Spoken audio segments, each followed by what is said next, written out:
Hello, welcome to another episode of History in the Dark. I am your host, Darkness the Curse. And before we begin, as always, thank you so much to my generous patrons, my British rail critics, and of course my underwater train finders.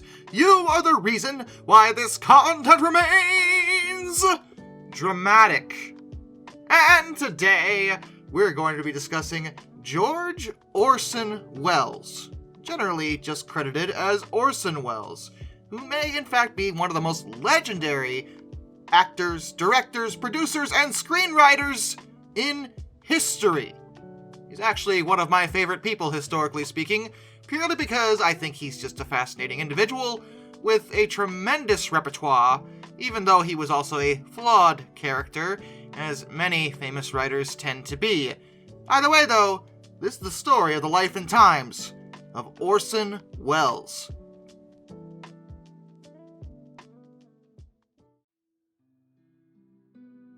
Orson Welles was born George Orson Welles on May 6, 1915, in Kennesaw, Wisconsin. He was a son of Richard Head Welles and Beatrice Ivis Welles.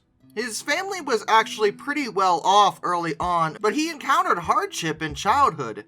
His parents actually separated and moved approximately 55 miles south to Chicago in 1919. His father had made a fortune as the inventor of a popular bicycle lamp, but he became an alcoholic and stopped working entirely. His mother, who was a talented pianist, played during lectures by Dudley Crafts Watson at the Art Institute of Chicago to support her son and herself. Welles's older brother, Dickie, was institutionalized because he had learning difficulties, and Beatrice died of hepatitis in a Chicago hospital on May 10, 1924, just after Welles turned 9. Due to his mother's influence, Welles had been fascinated with music from an early age, but he ceased that pursuit after she died. Instead, he spent the summer at a private art colony that was established by Lydia Avery Coonley Ward in the village of Wyoming, in the Finger Lakes region of New York. After that, he moved into a Chicago apartment with his father, as well as a man named Maurice Bernstein, who was a Chicago physician who had been a close friend of both his parents. Welles attended public school briefly, but then his alcoholic father left business altogether and took him on his travels to Jamaica and the Far East. When they got back to America, they settled in a hotel in Grand Detour, Illinois, that was actually owned by his father still. But the hotel burned down, and Welles and his father were forced to go on the road again. This time of his life was a very big growing up period for Welles at such an early age, since his dad was, frankly, a bit of a disaster. The alcohol was one thing, but he had no desire to do anything helpful beyond just wander around and spend money. Maybe you could argue that since he was rich he could do that, but he was burning through his money quite quickly, so it wasn't like he could afford this continued lifestyle without actually, working at all, and he wasn't. The traveling also wasn't good for Welles at all, since he was never able to establish roots anywhere.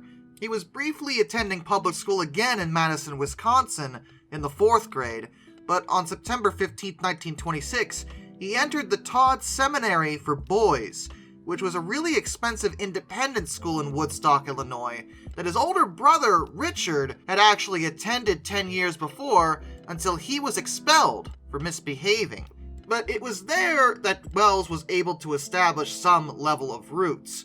He came under the influence of a man named Roger Hill, a then teacher who would later become headmaster of the school. Hill provided Welles with an ad hoc educational environment that was helpful for his creative experience. It allowed Welles to concentrate on subjects that interested him, and he began to perform in stage theatrical experiments and productions there.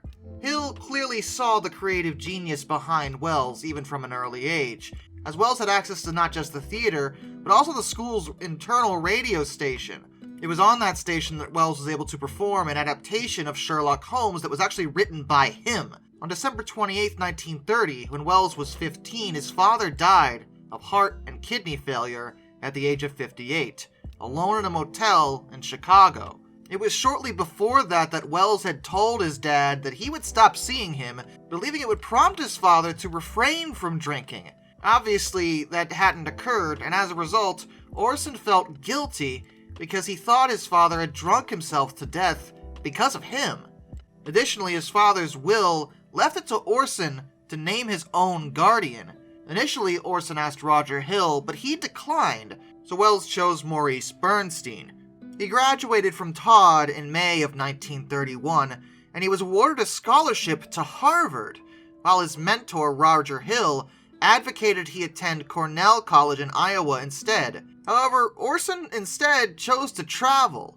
He studied for a few weeks at the Art Institute of Chicago with Boris Anisfield, who encouraged him to pursue painting. His father hadn't been completely broke when he died, so Orson did receive a decent inheritance, all things considered. With a small portion of it, he chose to travel to Europe, and while on a walking and painting trip through Ireland, he strode into the Gate Theatre in Dublin and claimed he was a Broadway star. This is obviously a vile and odious lie. He was not that at all at that point, but the manager of the Gate, Hilton Edwards, while absolutely not believing Welles, was impressed by his brashness as well as an impassioned audition he had given. Welles clearly did have talent. Even if he was willing to lie about his credentials, Edwards still wanted that talent on the stage. So Welles made his stage debut at the Gate Theatre on October 13, 1931, appearing in Ashley Duke's adaptation of Judd Seuss as Duke Karl Alexander of Württemberg. He performed small supporting roles in subsequent Gate productions, and he produced and designed productions of his own in Dublin. In March 1932, he performed W. Somerset Maugham's The Circle at Dublin's Abbey Theatre, and traveled to London to find additional work in theatre. He seemed to have found his calling in the performance arts, but while in London, he wasn't able to obtain a work permit, so he returned to the United States. He then turned to a writing project back at Todd School that became immensely successful. It was first called Everybody's Shakespeare, but later it was called The Mercury Shakespeare. Welles actually traveled to North Africa while working on thousands of illustrations for the Everybody's Shakespeare series of educational books, a series that remained in print for decades. In 1933, Roger and Hortense Hill invited Welles to a party in Chicago. That's where he met Thornton Wilder, and Wilder arranged for Welles to meet Alexander Woollcott in New York in order that he be introduced to Catherine Cornell, who'd been assembling a repertory theater company. Her director immediately put Welles under contract and cast him in 3 different plays: Romeo and Juliet, The Barretts of Wimpole Street, and Candida. Not Canada, Candida. Those plays performed for about 36 weeks, beginning in November of 1933, with the first of more than 200 performances taking place in Buffalo, New York. Then in 1934, he got his first job on radio with the American School of the Air, through actor-director Paul Stewart, who introduced him to a different director, Nose Entrican. That summer, Welles staged a drama festival with the Todd School at the Opera House in Woodstock, Illinois. That's where he would also wind up shooting his first film, an 8-minute short titled The Hearts of Age. On November 14, 1934, he married Chicago socialite and actress Virginia Nicholson. Virginia's family were actually really mad at her for eloping instead of having a formal ceremony, so that was scheduled for December 23rd later that year, to appease Welles's new in-laws. Welles continued his work both in theater and on radio, and he began slowly making a name for himself. His credits in this regard are pretty difficult to name without taking way too long, but between 1936 and 1938, he found an advantage in theater due to the Federal Theater Project. It was part of the Works Progress Administration, the New Deal program, and it was meant to fund theater and other live artistic performances and entertainment programs in the U.S. during the Great Depression, as a relief measure to employ artists, writers, directors, and theater workers, who for a while had been struggling in their fields. After all, during a depression, the arts are usually one of the first things to go. Entertainment jobs are usually considered pretty unnecessary whenever they're paired up with, say, food production and even farmers were struggling then, so you can see how the theater was not doing so hot. But this program really helped this area of the economy, and it was an ideal environment where Welles could develop his art. Its purpose was employment, so he could actually hire any number of artists, craftsmen, and technicians, and he filled the stage with performers. The company for the first production numbered 150, and it was an adaptation of William Shakespeare's Macbeth, but with an entirely African-American cast. That was huge for the 30s. It's worth mentioning that Welles was early on very against any kind of racism and segregation. He was a supporter of basic civil rights for all, regardless, and he felt by casting literally all African-American actors and actresses would be beneficial in a variety of ways. It's something that's still occasionally done even now, but back then it was nearly unheard of. The production actually became known as the Voodoo Macbeth, because Welles changed the setting to a mythical island, suggesting the Haitian court of King Henry Christophe, and with Haitian voodoo fulfilling the role of Scottish witchcraft. The play opened April 14th, 1936, at the Lafayette Theater in Harlem, and was received rapturously at the time. At the age of 20, Welles was hailed as a theatrical prodigy. The production then made a 4,000-mile national tour that included 2 weeks at the Texas Centennial Exposition in Dallas. Welles did several other productions under the Federal Theater Project, but then he broke from it in 1937 to found his own company with John Houseman. Welles was executive producer. The Mercury Theater opened on November 11th, 1937, with Caesar, which was Welles' modern dress adaptation of Shakespeare's tragedy Julius Caesar, which was streamlined into an anti-fascist tour de force that Joseph Cotton later described as so vigorous, so contemporary, that it set Broadway on its ear. It was 1937. Anti-fascist? Yeah, that tracks, actually. You can see why Welles felt it was important. The set was apparently completely open with no curtain at all, and the brick stage wall was painted dark red.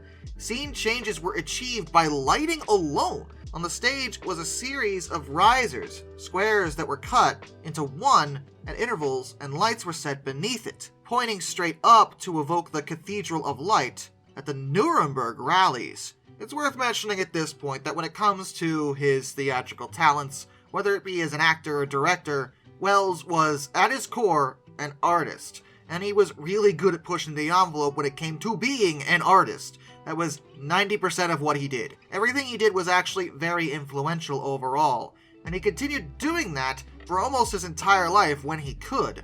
That being said, during this time he was also still on the radio, simultaneous with his work in theater.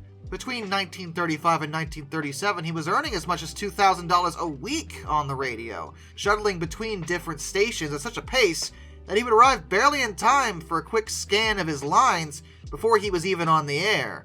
But he was talented, and could follow through without a single missed beat. While he was directing the Voodoo Macbeth, Welles was dashing between Harlem and Midtown Manhattan 3 times a day to meet his radio commitments. Yeah, the dude was earning a lot of money, but he was working, without question, to an almost unreasonable degree. This was the era before TV, remember, so radio was one of the primary sources of entertainment outside of going to the movies or a theater. Welles continued to write, direct, and produce, often without credit, for the radio, and his natural baritone voice was actually perfect for the radio of that era. He was able to deliver a dramatic flair with just his voice, something that anyone on the radio desperately needs. And after the theatrical successes of the Mercury Theater, CBS Radio actually invited him to create a summer show for 13 weeks. The series began July 11th, 1938, and was initially titled First Person Singular, with the formula that Welles would play the lead in every single show. But some months later the show was called The Mercury Theater on the Air. The whole thing was essentially combining his theater with the radio. The weekly, hour-long show presented radio plays based on classic literary works. They did several works, obviously, but the one that really caught everyone's attention, and the one that everyone kind of knows, was his radio adaptation of The War of the Worlds by H.G. Wells.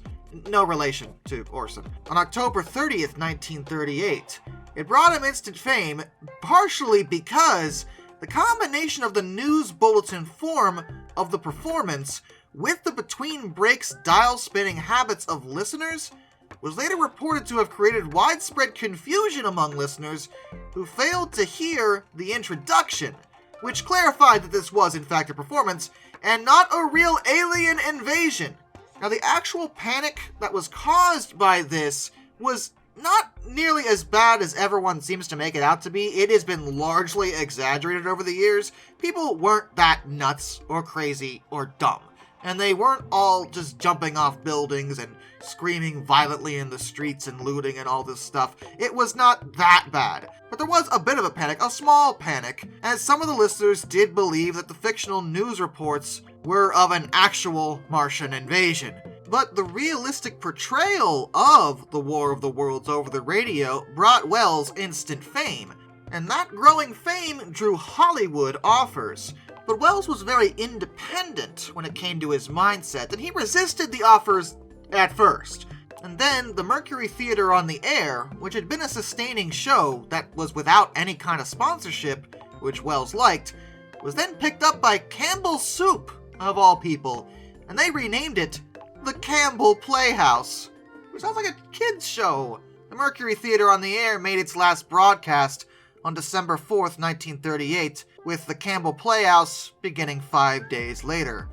Welles then began commuting from California to New York for the 2 Sunday broadcasts of the Campbell Playhouse after signing a film contract with RKO Pictures in August of 1939. In November of 1939, production of the show moved from New York to Los Angeles. And after 20 shows, Campbell began to exercise more creative control themselves and had complete control over story selection.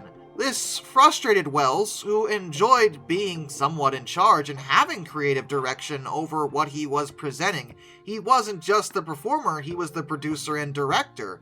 He felt that it was his vision, it was his show, and it should be steered by him. And to be fair, in his defense, as arrogant as that sounds, he was that good.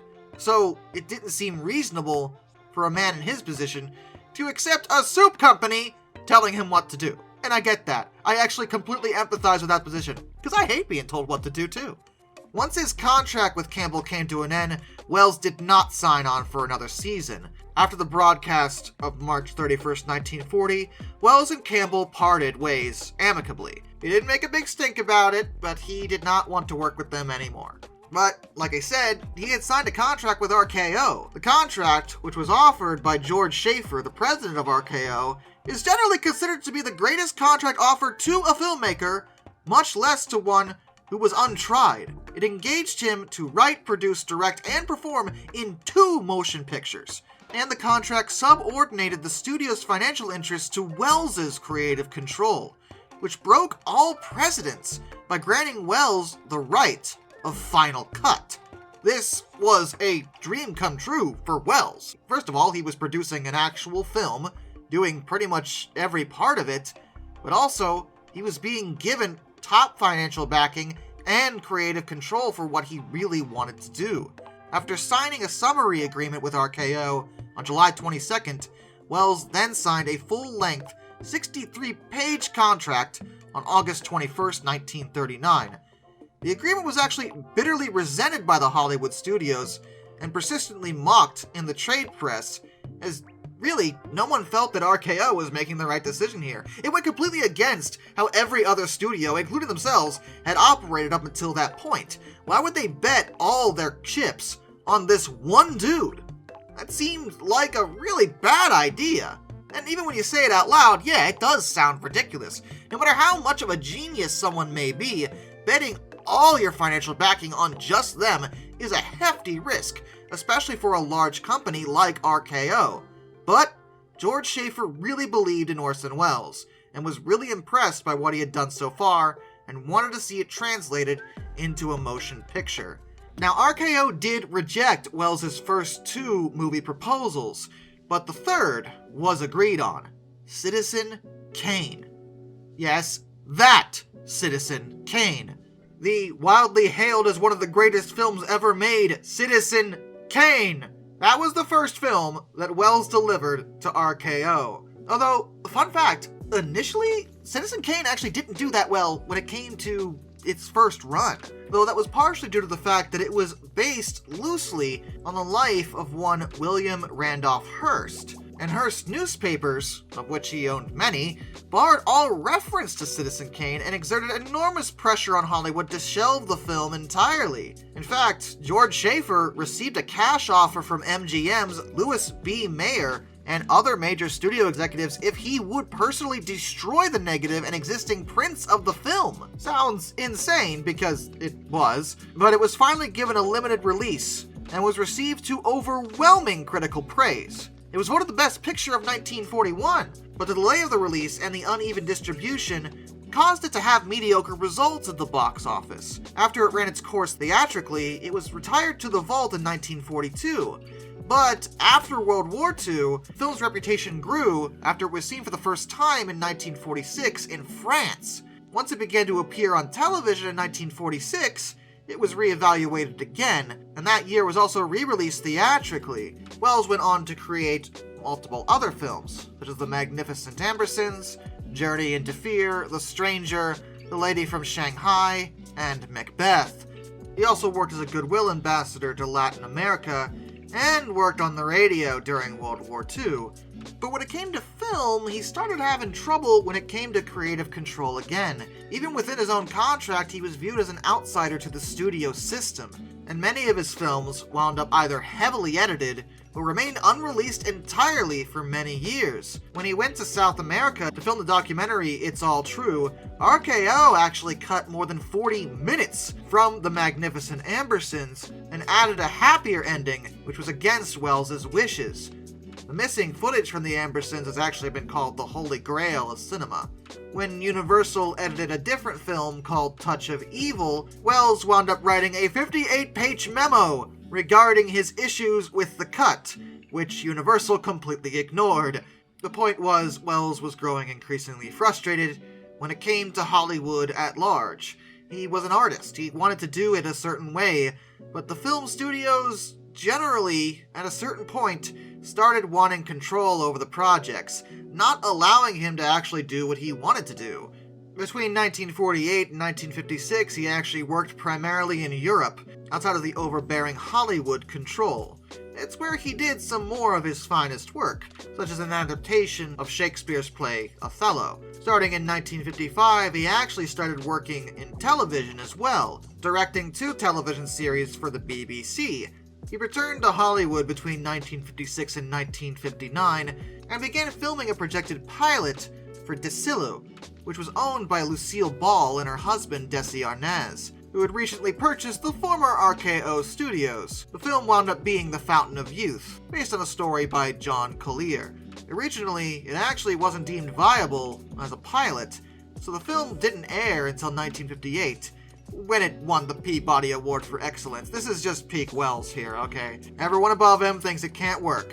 It goes out, and it gets awards and critical acclaim. Like, that's just Welles. That's just how he operates. It's ridiculous. He returned to Europe again in 1959, and worked there mostly until 1970, shooting more films and working where he could. And during this time, he was famous. Like, as somewhat of a rebel and outside of the scope of Hollywood, he was still very well known as both an actor, director, and producer.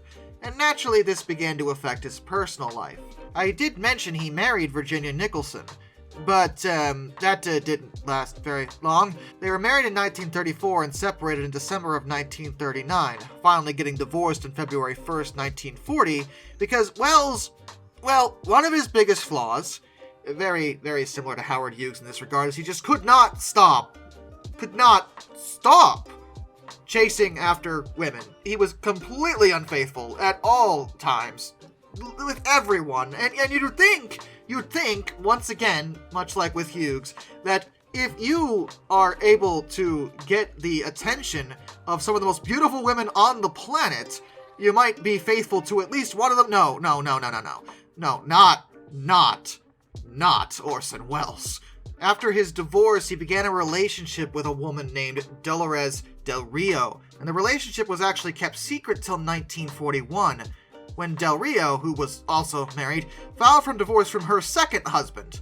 This is so Hollywood. They openly appeared together in New York, they acted together in the movie Journey into Fear, and the relationship came to an end due to, among other things, Welles's continued infidelities. In 1943, Welles married, and I need to stress this, he married Rita Hayworth. Let me repeat this, and just so we're clear.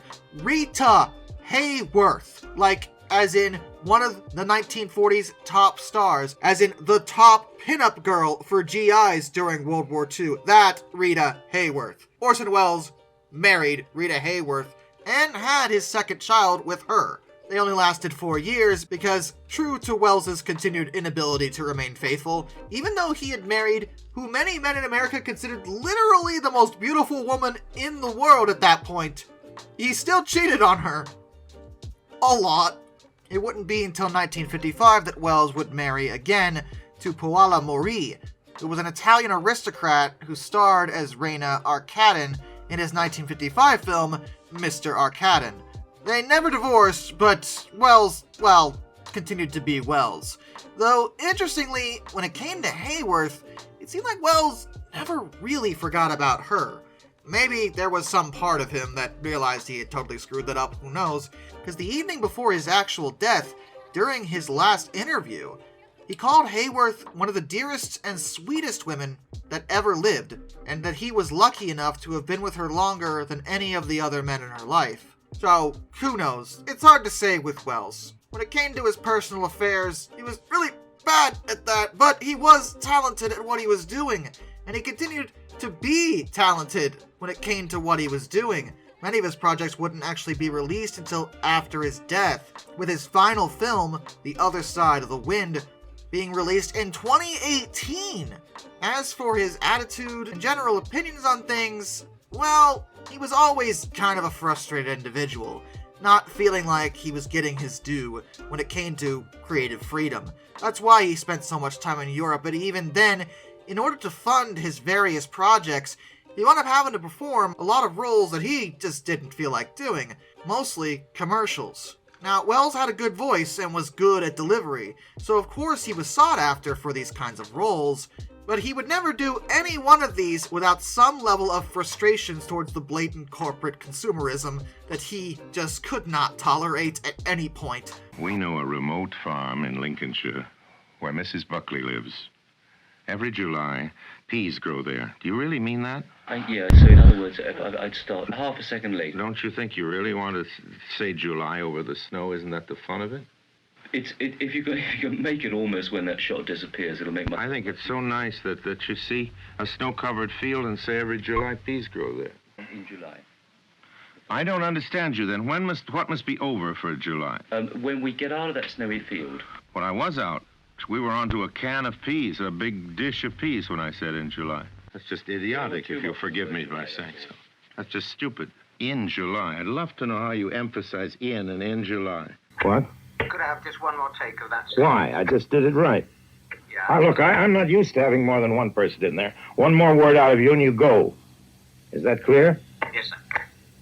I take directions from one person under protest. Fraction more on that shoals thing, because you rolled it around very nicely. Yeah, roll it around and I have no more time. I know. You don't know what I'm up against. Because it's full of things that are only correct because they're grammatical, but they're tough on the ear. You see, this is a very wearying one. It's unpleasant to read. Unrewarding. You're emphasizing prairie fed. But you can't emphasize beef. That's like his wanting me to emphasize in before July. Come on, fellas, you're losing your heads. Right. I wouldn't direct any living actor like this in Shakespeare. Well, you do this. It's impossible. Whatever it is you want, I can't deliver because I just don't see it. That was absolutely fine. It really was. It isn't worth it. No money is worth it. He also drank a lot, because of course he did, sometimes showing up to roles while being drunk. 102, take 2. The French champagne has always been celebrated for its excellence. 102, take 3. Action, please. The French champagne has always been celebrated for its excellence. There is a California champagne by Paul Masson. Inspired by that same French excellence. But he did have a tremendous amount of work when it came to the entertainment industry, and his influence isn't to be questioned, even down to his shooting styles or his storytelling, or things that influence directors even now. One of his last roles was, believe it or not, this is for the nerds out there, was Transformers the movie, where he played Unicron. Welcome, Megatron. Yes, really. It was released posthumously, but people knew he was doing it, and when he was asked about it, he said he was a toy that ate other toys. He really didn't take it very seriously, but he still delivered, because that's the kind of guy that Orson Welles was. Even when he had no interest at all, when it came to what he was trying to do, he still delivered brilliance anyway. His last film credit was actually Someone to Love, which was released in 1987, because on the evening of October 9th, 1985, Welles recorded his final interview on the syndicated TV program The Merv Griffin Show, and he appeared with his biographer Barbara Learning. Welles died sometime on the morning of October 10th, following a heart attack. He was found by his chauffeur at around 10 a.m., and the first of his friends to arrive was Paul Stewart. He was 70 years old. The funeral was a quiet one, and Welles was cremated per his wishes. He didn't want a big funeral. He didn't really want any big memorial services at all, so the attendance was kept small and was not made to be a big deal. In 1987, the ashes of Welles were taken to Ronda, Spain, and buried in an old well, covered by flowers on the rural estate of a longtime friend, bullfighter Antonio Ordonez, which sounds like an understated yet dramatic way for the man to go out. Peak Orson Welles, if you ask me. When it came to being given creative control, Orson Welles was frustrated by that, but when he was given it, he proved that his vision was often correct. He knew what the audiences wanted to see. He knew what could pique their interest, what could pique their minds, and let them be entertained, and perhaps even provoke thoughts and emotions they didn't even know they had. That was what Orson Welles was. And though he became bitter and angry during his later years, he still had many friends that came to see him off. And with that, a special thank you to all my underwater train finders. Some do 267, Orange Glass, Royal Hudson 2860, Benjamin Owens, Panzer Kitson 191-232, Mr. Black Rose, John Stelson, Middle for Life Guy, Anzac A1, Arthur Roy, DM Tribal Typhoon, Tommy Rossini, Lord Captain Von Thrust III, Joshua Long, Brian, Jack Carson's Railroad Videos, Major Klutz, Hayden DeGrow, Master of None, Dr. Racer 78, Crystal Morgan, Ohio Trucker 1, and Lord Hoth 444. Till next time, this is Darkness, individual fond farewell.